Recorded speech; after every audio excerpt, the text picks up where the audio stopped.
Hello friends, welcome to LJ Institute of Physiotherapy. Today we are going to learn about determinants of resisted exercise. So here it includes alignment, stabilization, intensity, volume, exercise order, frequency, rest interval, duration, mode of exercise, velocity of exercise, periodization, integration of exercise into functional activities. So let's start with the alignment. Alignment and stabilization, these two elements are very important for the other therapeutic intervention also, like manual muscle testing, goniometer, stretching, and many more. And the proper alignment, this alignment refers to the alignment of the segments of the body during exercise, so that can prevent the substitute motions. And the patient or a body segment must be positioned so the direction of the movement of a limb or segment of the body replicates the action of the muscle or muscle groups to be strengthened. The patient or limb should be a position so the muscle being strengthened acts against the resistance of gravity and weight. Stabilization. The stabilization refers to holding down the body segment or holding the body steady.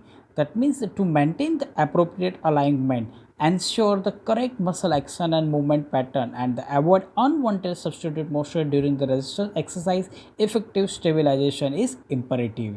So stabilization we can give by either proximal or distal joint to prevent the substitute motion, and this stabilization can be achieved externally or internally. Externally, that means by manual or mechanical, internally by muscle contraction.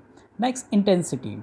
Intensity of exercise in a resistance training program is the amount of resistance, that means the amount of load, amount of weight, amount of stress that is imposed on the contracting muscles during the each repetition of an exercise.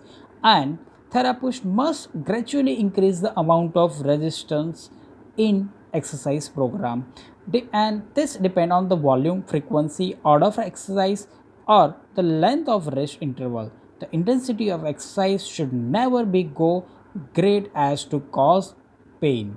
Next is volume. The volume, that means the total number of repetition and sets in an exercise session multiplied by the resistance used, and there is an inverse relationship between the number of repetition performed and the intensity of resistance. That means the higher the repetition, lower the intensity, and lower the repetition, then higher the intensity.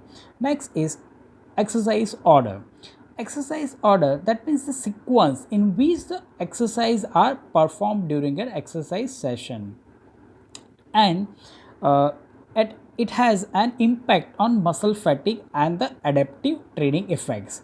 So in which way we perform the exercise in a resisted exercise program. So large muscle groups should be exercised before small muscles group, and the multi-joint muscles during the single joint muscles. Then frequency, that means the number of exercise session per day or per week, and it usually limited to 2 to 3 sessions per week, but when it comes to the highly trained athletes, then it may be up to 6 days per week. Next, duration, this means the total number of weeks or months during which a resistance exercise program is carried out. Rest interval or recovery period. Physiotherapy should address the rest period or recovery period in between the sets of exercise and in between the exercise session. And rest interval for each exercising muscle group are depend on the intensity and volume of exercise. In general, the higher the intensity of exercise, the longer the rest interval. Like mode of exercise, that refers to the form of exercise or type of muscle contraction that you are doing in exercise session, and the type of muscle contraction, position of patient, then form of resistance, arc of movement, and or the primary energy system utilized in the mode of exercise. Means velocity of exercise. The velocity at which the muscle contracts significantly affects the tension that the muscle produces and subsequently affects the muscular strength and power. The velocity of exercise is frequently manipulated in resistance training program to prepare the patient for a variety of functional activity that occur across a range of slow to fast velocities. Next, periodization, variation of intensity and volumes during the specific period of resistance training. In this approach to resistance training that builds the systemic variation in exercise intensity and repetition, sets or frequency at regular intervals over a specific period of time. Integration of function, integration of exercise into functional activities. That means the use of resistance exercise that approximate or replicate the functional demands. Means therapy should design the exercise that mimic the function.